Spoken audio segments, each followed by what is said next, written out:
Estuvimos en el velorio de Salvador, encontré ahí a Héctor, me dio mucho gusto encontrarte, Héctor Ramírez Cuello, y luego pudimos al CPN, y ahí encontramos a más amigos.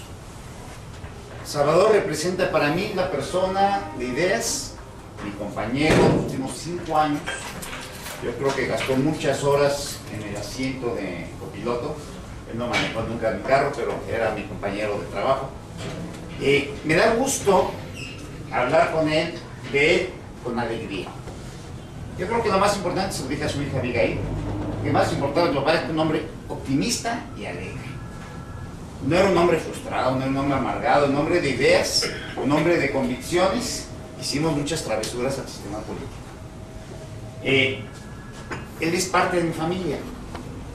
Mi hija la llevé, vio su cuerpo y le dijo: Salvador, ¿por qué te fuiste? Mi hija tiene 8 años y acariciaba el vidrio donde estaba abajo el rostro de Salvador, que parecía que se movía. Parecía que estaba guiándonos el ojo, es una broma. Entonces yo lo veo con un gusto enorme lo que hicimos juntos. Conozco a Salvador en el 2001, en el periódico El Día, donde muchos han escrito. Me enseña su obra, hicimos la mesa, una vez más, la reunión de la mesa de los marxistas, y de ahí decidimos crear el directorio de izquierda marxista. Él se negó siempre a presidirlo. Fueron 10 presidentes de este directorio, y él no quiso, dice: no, yo estoy aquí. Y él estuvo en todas las reuniones, y era el primero en llegar. Entonces tenía un principio de respeto y de puntualidad estupendo. Entonces, para mí es mi familia.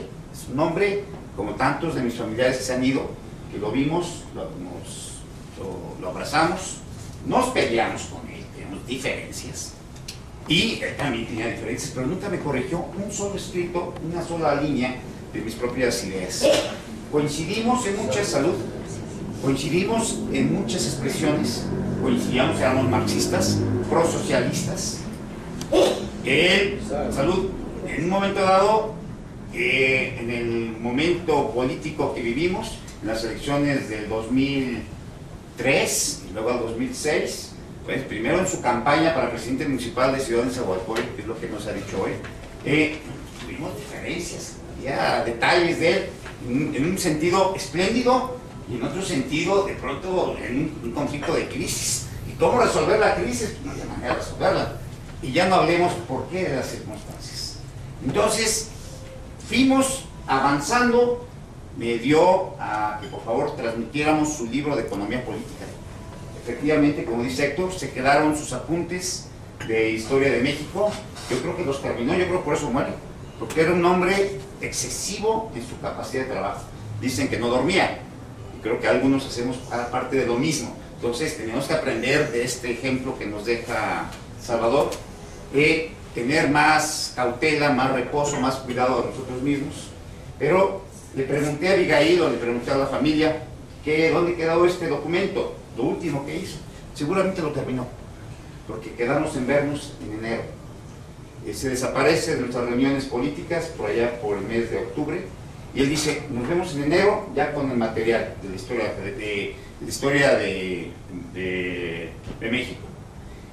Otra faceta que no conocen es que él reaprende a jugar ajedrez con nosotros y empieza a dar clases de ajedrez en Coyoacán, y luego se va a tratar de ser contratado en Iztacalco, y le encantaba jugar ajedrez. Era malísimo, pero le encantaba jugar ajedrez, lo gozaba mucho más que yo seguramente, y retaba a todos, y empezó a jugar ajedrez rápido.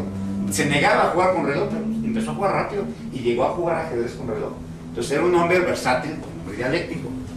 ¿Cuántas veces estuvimos en el Partido Popular Socialista? En el periplo lombardista, ahí estuvimos. Esta fue una idea de él. No dejemos en ningún momento de mencionar al maestro Lombardo. Y además de esto, este periplo es el eje de unidad de muchísimos compañeros y amigos. Hablamos del periplo lombardista y seguimos en contacto con los muchos compañeros y grupos del Partido Popular Socialista y con otros compañeros. Entonces, fuimos a todos lados.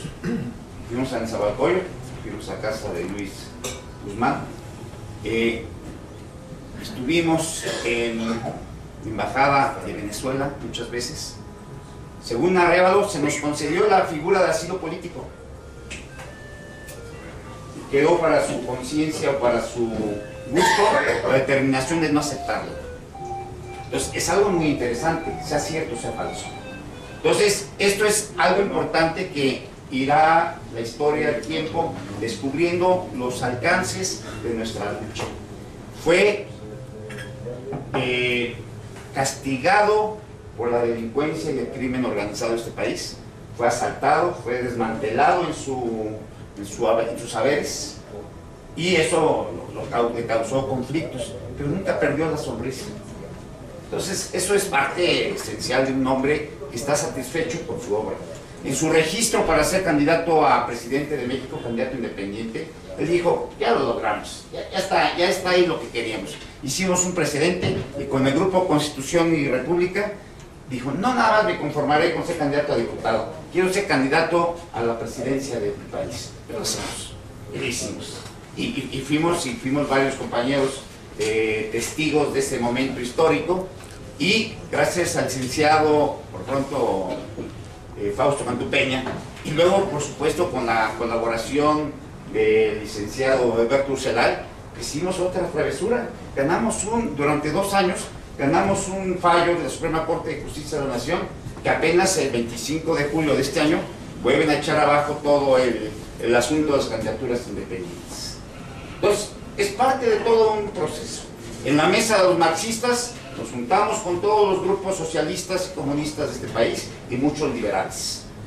En las mesas del directorio de la izquierda marxista nos juntamos con representantes diplomáticos, embajadores, en fin, primeros secretarios de varias embajadas, y nos hicimos amigos. Creo que fuimos muy buenos amigos. Teníamos diferencias, creo que él se deslindó de mí en alguna ocasión, y por escrito, dijo, pues dámelo, no te lo doy. Entonces no me dio ese deslinde de mis propias travesuras, pero en fin, es parte también de la epopeya, de la aventura política que hemos seguido, y que sabemos que lo que decían, cuál es la determinación, la conclusión, lo que está llegando. Pues el oro está en unas cuantas manos. El oro existe, el papel ya no lo tienen muchos. Muchos magnates ya no tienen el dólar, se suicida el 5º hombre más rico de Alemania, y muchos otros. Estamos en una vorágine parecida al 29, pero con un espectro diferente. Según los ciclos de Van der Brot, y esto lo publicamos y lo mandamos a todos los diarios del país, esta cita con avisando la muerte de Salvador Arévalo: ¿no hay guerra por delante o sí hay guerra? En el 29 se salva todo este conflicto gracias a los preparativos para una gran conflagración que fue la Segunda Guerra Mundial. ¿Habrá guerra otra vez para reactivar la economía? No veo forma de que esto llegue a cabo. Yo pienso que es inevitable llegar al socialismo. Esa es mi manera de pensar, y lo pienso desde hace muchísimos años. Son las lecciones de Lombardo Toledano, son las lecciones de George Dimitrov, son las lecciones de Carlos Marx, de Lenin, de Gramsci, en fin, de muchos otros pensadores. Y de México, pues muchísimos. Hicimos varios libros. Uno de ellos es El Gabinete Independiente y el Caracol de los 39 estados. Y me dijo Salvador, quítale la palabra caracol, que va a crear mucho problema. Pues se la quito, pero ¿a quién le digo? Entonces, ¿hay un problema? ¿A quién le decimos que le quitaron la palabra caracol?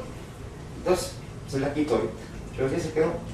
Entonces, esa es parte de estas actividades, nuestras odiseas o ludiseas políticas, de estar escribiendo alrededor de lo que es el marxismo en México. ¿De veras que queremos a Salvador? ¿Sigue vivo entre nosotros? Creo que va a haber mucha lectura todavía de lo que tenemos que leer y que escarbar. La familia se comprometió a entregarnos sus documentos. Respaldo todas las iniciativas que han dicho respecto a los homenajes a Salvador, que aparezca aquí, que aparezca allá. Por lo pronto ya apareció en muchos diarios. Ojalá esa sería otra tarea, que cada uno de nosotros, o a nivel de Constitución y República, yo con todo gusto proporciono todos los correos de este país, los debe tener Fausto, los debe tener otros compañeros, y que mandemos estas conclusiones que tengamos. Efectivamente, como dije en el escrito, murió el amigo, viva el maestro. Felicidades a todos.